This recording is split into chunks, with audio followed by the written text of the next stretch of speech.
मैं अच्छी खासी पढ़ी लिखी लड़की, मुझे क्या पता था कि मेरे साथ ये वाली चीज़ होने वाली है।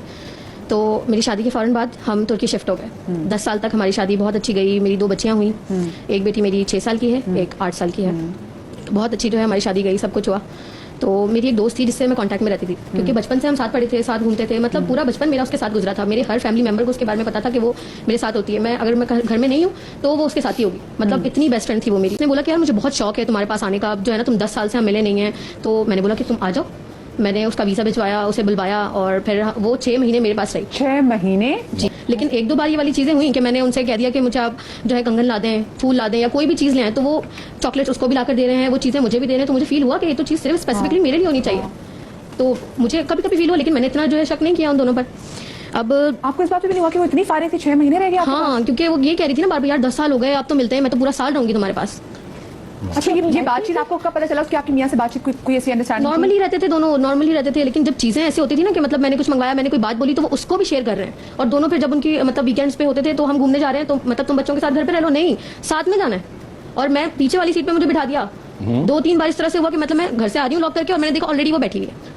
महीने हो गए उसे रहते हुए, और मुझे अब फील होने लगा था कि कुछ तो चल रहा है। लेकिन अब मतलब कभी डायरेक्टली नहीं दिखा ना कि कुछ बातचीत ये इस तरह से कर रहे हैं। 6 महीने हो गए, फिर जो है इसको मैंने खुद कहा कि जो है ना तुम्हारे पेरेंट्स याद कर रहे होंगे, तुम जाओ। ये तब भी जाने को तैयार नहीं थी, तो मैंने इसे खुद भेजा। अब फिर मैंने अपने हस्बैंड के रवैये में ना चेंजेस देखे कि अब मुझसे बात ही नहीं कर रहे, वीकेंड्स पर घर पे नहीं रुक रहे, और रुक रहे हैं तो फोन में लगे हुए हैं। मतलब बिल्कुल मेरी तरफ ध्यान ही नहीं कि मैं भी हूँ घर में। हर टाइम फोन पे लगे हुए, हर टाइम फोन पे लगे हुए। अब वो एक दिन हुआ कि उनकी ऑफ थी और वो गार्डन में थे, और उनके फोन पे मुसलसल कॉल्स आ रही थी। मैंने जब फोन देखा तो वो मैं दंग रह गई। प्रोफाइल पर उसकी पिक्चर, और मेरी दोस्त थी वो जो उनको कॉल्स कर रही थी, जिसने पूरा महीना हो गया जाने के बाद मुझसे बात तक नहीं की, और मेरे हस्बैंड के फोन पर उसकी कॉल आ रही थी।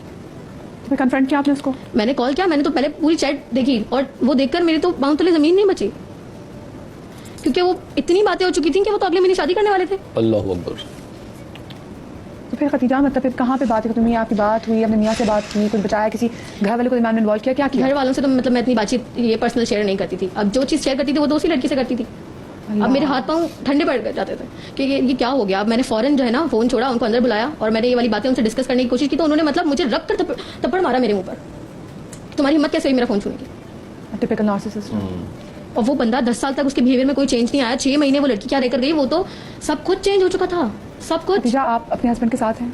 नहीं, मैंने डिवोर्स ले लिया। 2 साल हो चुके हैं हमारे डिवोर्स में। और आपकी वो दोस्त है, वो कहाँ पर है? दोस्त जो है वो सारी चीज़ें उन्होंने मुझे भेज दिया वापस पाकिस्तान। मैंने खुद आके डिवोर्स ले ली, और वो लड़की अब तुर्की में मेरे शौहर के साथ शादी करके। ओह वाह।